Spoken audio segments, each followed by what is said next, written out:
All right. Yes, thanks. Vim picked up just an error there on page 21. I said Zimri reigned for 2 days. It's 7 days. All right. I really cut the guy short. Shame, man.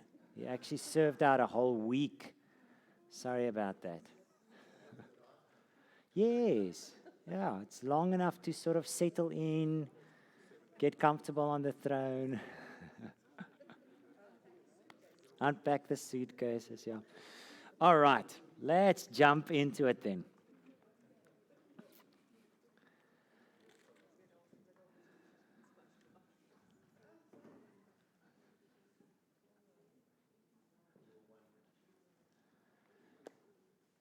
So here we come then to that crux moment of this last piece of the fulfillment of that prophecy given on the mountain to Elijah.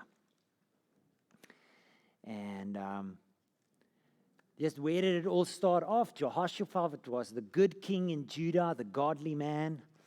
And Ahab was a bad king up in the north with a worse wife. And around this time then, Ahab has passed away. His son Joram is on the throne. Remember, there was one other son, Ahaziah, on the throne shortly. And then Jehoshaphat has passed away in the south. His son Jehoram is on the throne. So if somebody might have popped it up there. And he married Athaliah, which is the daughter of Jezebel.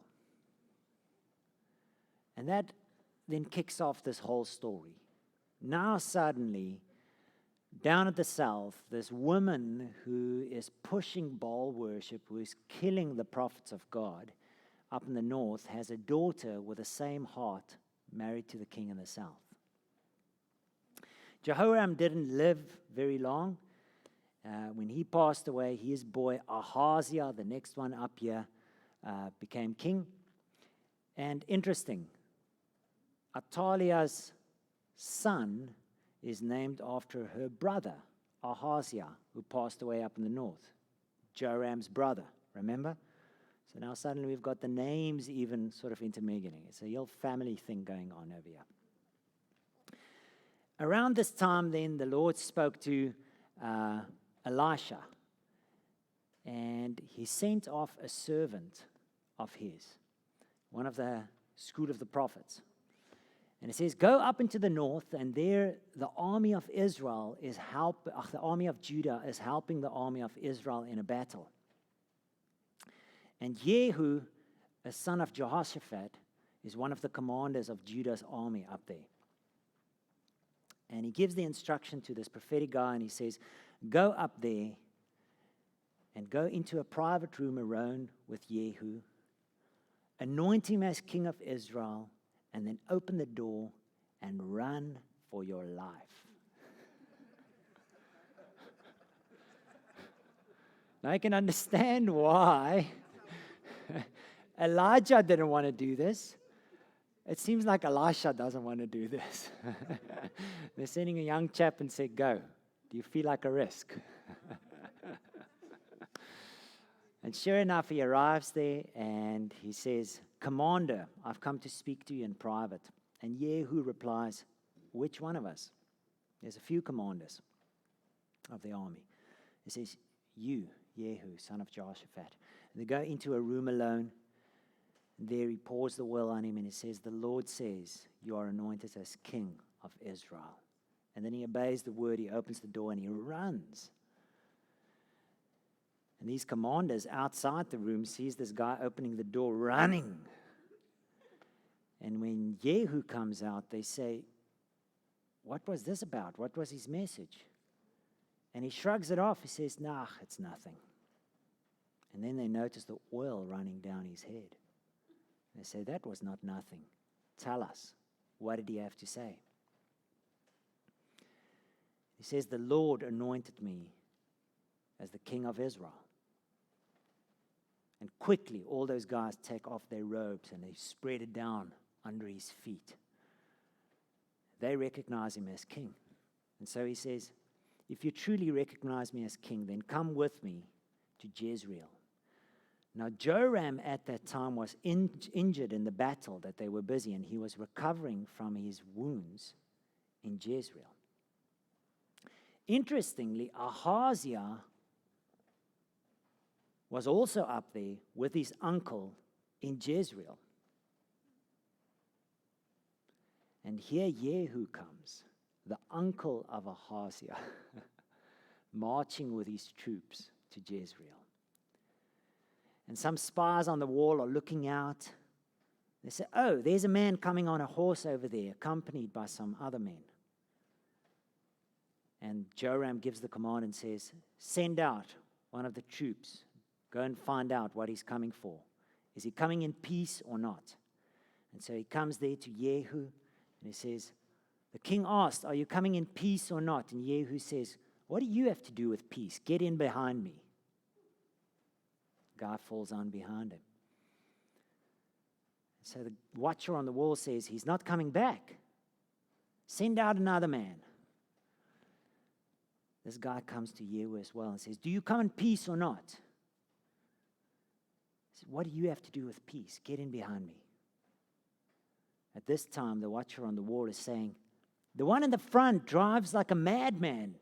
He drives like Jehu." Interesting. He had a reputation. And then the king said, "Get my chariot ready. I'll ride out to meet him." Probably trusting him, right? He's family. He's joined my army. He's fighting for me. And so he gets in his chariot, still wounded. Ahaziah gets in his own royal chariot, and the two chariots ride out to go and meet Jehu. And when they arrive with him, coming closer to the city now, he asks Jehu, "Are you coming in peace?" And Jehu's reply is, "How can there be any peace in Israel as long as you and Jezebel are on the throne?" And at hearing this, he instantly pulls his chariot around and makes a run for it. And Jehu takes out an arrow and shoots him right between the shoulder blades. And he drops down dead out of his chariot. And as he drops down dead, Jehu says, "Pick him up and throw him on the field of Naboth," because that was the prophetic word spoken over him. That's where he will die. And Ahaziah also turned around his chariot and he's chasing away. And Jehu sends some of the men and says, "Catch him and kill him also." He's a son of Athaliah, and he also dies. Interesting times. Suddenly, both the king of the north and the king of the south die in one encounter. And then Jehu continues to travel to, there we go. He continues to travel to Jezreel, that short distance further. And by the time he gets there, the word is already inside the city that Jehu have killed the king, both kings. And Jezebel is up in the tower of the palace. And so when she hears Jehu is coming, interestingly, she puts on makeup. An old lady by then, right? But she's still playing the game. Manipulation, lust, all of those things. As Jehu comes into the city, she looks out of the tower and says, "Is it you, Jehu, you who killed your master?" Jehu, yeah, good one. Sharp. And Jehu just shouts up. He says, "Who is for the Lord and for me? Throw her out." And two of her eunuchs come behind her as she's standing at the window and throws her out the window. She falls on the ground and she dies right there in the plot of Jezreel. Jehu just goes into the palace, sits down and has a meal. And after some time, he tells one of his officials, "Go out, pick her up and go and bury her." She was a royal mother after all. And when they get outside, all that they could find was her head, her feet, and her hands. The dogs have already devoured the rest of her body. And so to the word, the prophetic word was fulfilled, where the Lord said, And Jezebel's body will lie in the plot at Jezreel, and it will be like refuse and dung on the ground. Rough. But it does not end. Jehu then sends a message to Samaria, which is actually the capital city. And he tells the elders of the city of Samaria, take one of the sons of Ahab and make him king.